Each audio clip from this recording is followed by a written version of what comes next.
Okay. I'm going to use this as a mirror. I just got a little bit of sleep and jumped up and had to come down over here. So I'm down here on time, but I have a little bit more before get to work time. So I have a little bit of time before I have to get to work. But I'm in the right place at the right time, so that's what matters.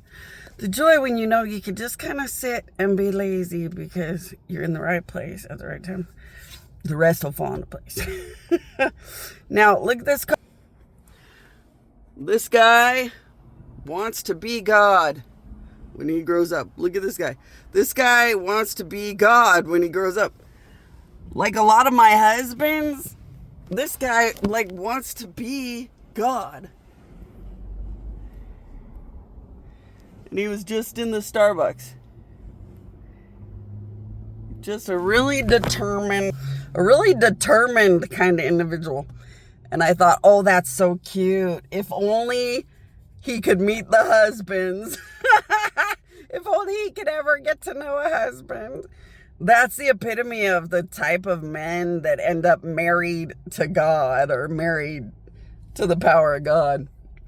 A husband's just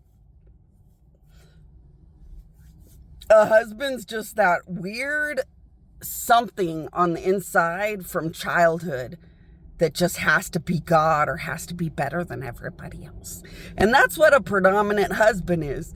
There's some little 2-year-old that just had to be better than everything and everyone. And then there were just some 12-year-old that had to be better than everything and everyone. And it just kept going until they're, 30, 40, whatever age they are as my husband's. Powerful as hell. Understanding how to use and maneuver and manipulate the power of God like little giants. And that's a husband. And that's pretty much all they really are. And it was the fun dream of God's that a little tiny human could be daddy to God. Or, it was the dream of God's to bring something to earth better than the fact that the devil was going to own everything famous with money. Because the world's pretty much, the devil's handcrafted handbasket. Speaking of the fact that God, the Father of Jesus, knew in 2 seconds that if he created Buddha religion, Chinese dragon religion, and Christian religion, there would never be a good person among any of it, ever. They'd all be too busy judgmental destroying each other while pretending to be better than each other. The epitome of earth, I bet on every famous wealthy corner, is the devil's best. And just like Jesus's day, the only real truth is in a stupid corner. But it's fun because you watch them just drive by and you're like, what would you do if Jesus was in the bus? Well, exactly what you're doing to me. And your ending would be that predictable. And it's sad, but happened in Jesus' days, happens every day. There's nothing you can do about none of it. But anyway, I just thought I'd point out that guy is one gung-ho kind of guy. If he keeps going, he'll probably end up something pretty amazing. I parked in this Starbucks and wanted to go to the bathroom at this Starbucks because there's a manager who's a really, really good person. Of course, the manager is in right now, happily talking about what a sad, poor, pathetic existence I am with all of her employees who also think it's just so sad what a nothing the dead God is.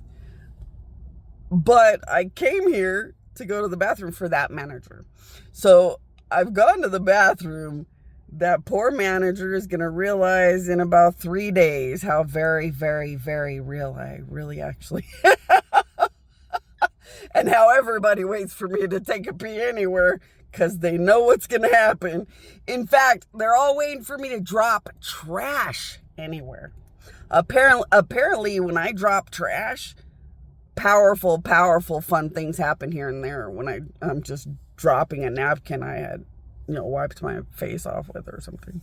It still brings the power of God enough that they're starting to figure it out. So anyway, I did my due diligence. I put trash over by Malky. So over by Malky Cabazon, over in the Malky Cabazon direction, I put some trash that had pretty good power of God on it. So I threw away some trash, but I made sure just like when you drink, if I drink a Starbucks, I know a lot of my spit's on the straw or whatever. That's pure power of God. It's not as good as Power P, because Power P is concentrated within your death right in the middle. So it's not as good, but it's as good as I could do. Because, like, I had to make, you got big.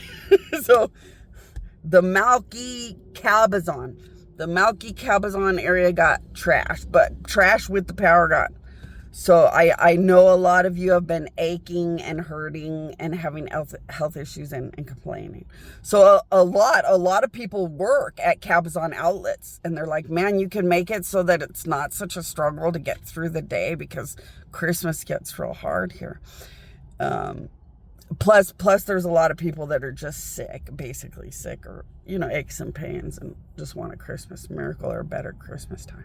So yeah, I did stop over there too. Had to give some love to my truckers, but I had to take a little nap at least anyway, so I put in some hours to my truckers. Got to hang out with my truckers. They were resting. Some were just resting, some were sleeping. It was all privileges, like always. And then I was driving up the freeway, and there was truckers along the freeway, pretty much all the way up the freeway. It was so fun and so nice to check on their trucks, check on their engines, check on how their days have been going, check on how their holidays as a whole are going. And it felt pretty cool to just check on them, like checking on little ducks, little hens.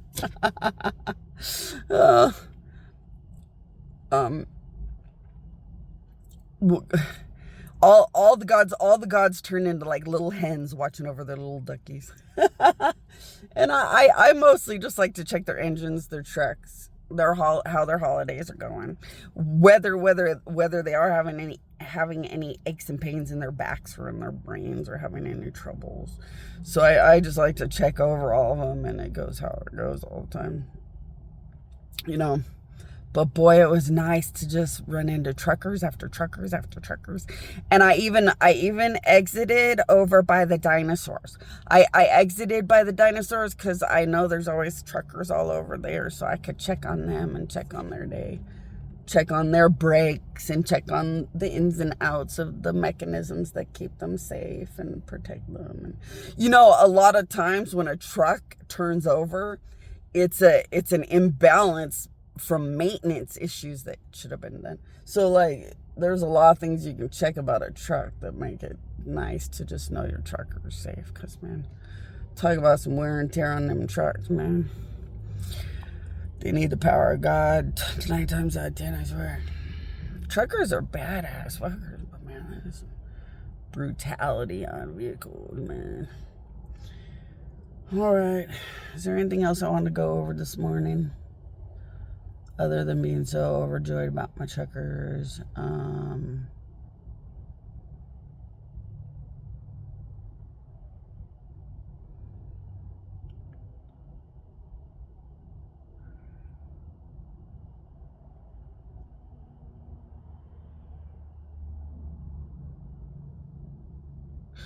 Yeah, I guess that's it. So let me go tromp around and get on my way.